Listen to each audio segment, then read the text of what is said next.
मैं डॉक्टर प्रेमचंद बैरवा ईश्वर की शपथ लेता हूं कि मैं विधि द्वारा स्थापित भारत के संविधान के प्रति सच्ची श्रद्धा और निष्ठा रखूंगा। मध्य प्रदेश छत्तीसगढ़ के बाद राजस्थान में भजन लाल शर्मा ने सीएम पद की शपथ ली, तो वहीं पर दिया कुमारी और प्रेमचंद बैरवा ने डिप्टी सीएम पद की शपथ ली। इस शपथ ग्रहण में प्रेमचंद बैरवा की खूब चर्चा हो रही है। ऐसे में आपको प्रेमचंद बैरवा के बारे में बताते हैं कि आखिर प्रेमचंद बैरवा कौन है और वो कितने अमीर हैं। राजस्थान के उप मुख्यमंत्री प्रेमचंद बैरवा का जीवन संघर्षों से भरा रहा है। एक समय में उन्हें मजदूरी भी करनी पड़ी थी, लेकिन वह लगातार मेहनत करते रहे और आगे बढ़ते रहे।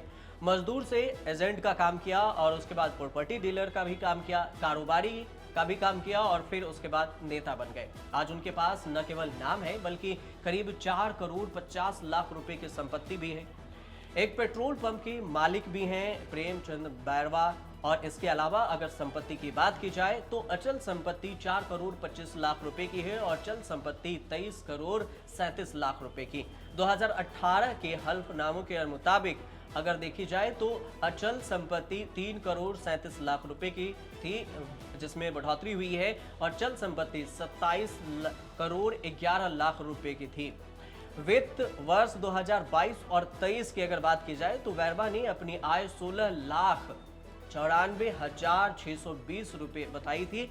इसी वित्त वर्ष में पत्नी की आय 4,58,700 रुपए भी बताया गया था। चुनावी एफिडेविट में बैरवा ने अपने पास 1,25,900 रुपए बताए और उनकी पत्नी के पास 52,450 रुपए कैश भी दिखाया था।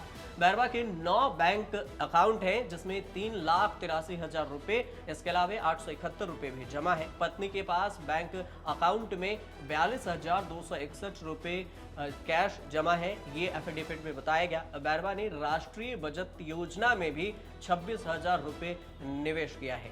प्रेमचंद बैरवा के पास 11 लाख रुपए से अधिक की एक कार है और 40,000 की एक बाइक है। पत्नी के पास भी एक कार है और एक बाइक है।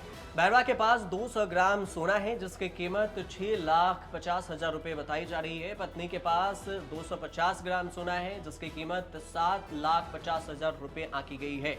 पत्नी के पास 4 किलो चांदी भी है, जिसकी कीमत 2,75,000 रुपए एफिडेविट में बताया गया है। अब जमीन की अगर बात करें कि इनके पास एग्रीकल्चर और नॉन एग्रीकल्चर लैंड कितनी है, तो प्रेमचंद बैरवा के पास कृषि योग्य 47 एकड़ की करीब में जमीन है। इतनी जमीन का वर्तमान अगर मूल्य लगाया जाए तो 3 करोड़ रुपए की है। पत्नी के पास जो जमीन है वो 5 एकड़ जमीन बताई गई है, जिसकी कीमत करीब 20 लाख रुपए है। बैरवा के पास 13,683 वर्ग फुट गैर कृषि भूमि है, नॉन एग्रीकल्चर लैंड है, जिसकी कीमत अब 55 लाख रुपए बताई जा चुकी है।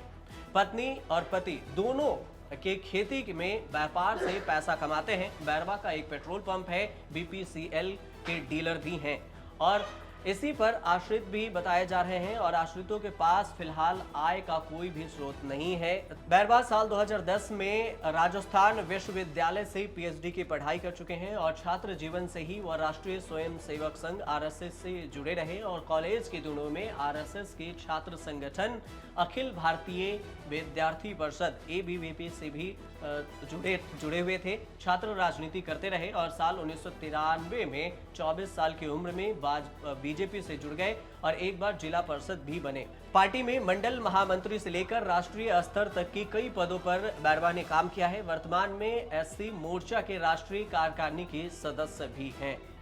लेकिन प्रेमचंद बैरवा को राजनीति में पहली सफलता साल 2013 में मिली, जब वह कांग्रेस के हजारी लाल नागर को हराकर विधायक बने थे और हालांकि 2018 का चुनाव कांग्रेस के बाबूलाल नागर से हार भी गए थे। प्रेमचंद बैरवा ने बाबूलाल नागर से पिछली हार का बदला अगले चुनाव में भी लिया और इस चुनाव में उन्होंने 2023 के विधानसभा चुनाव में राजस्थान में बैरवा ने प्रचंड जीत हासिल की। 35,743 वोटों के अंतर से वो जीते भी।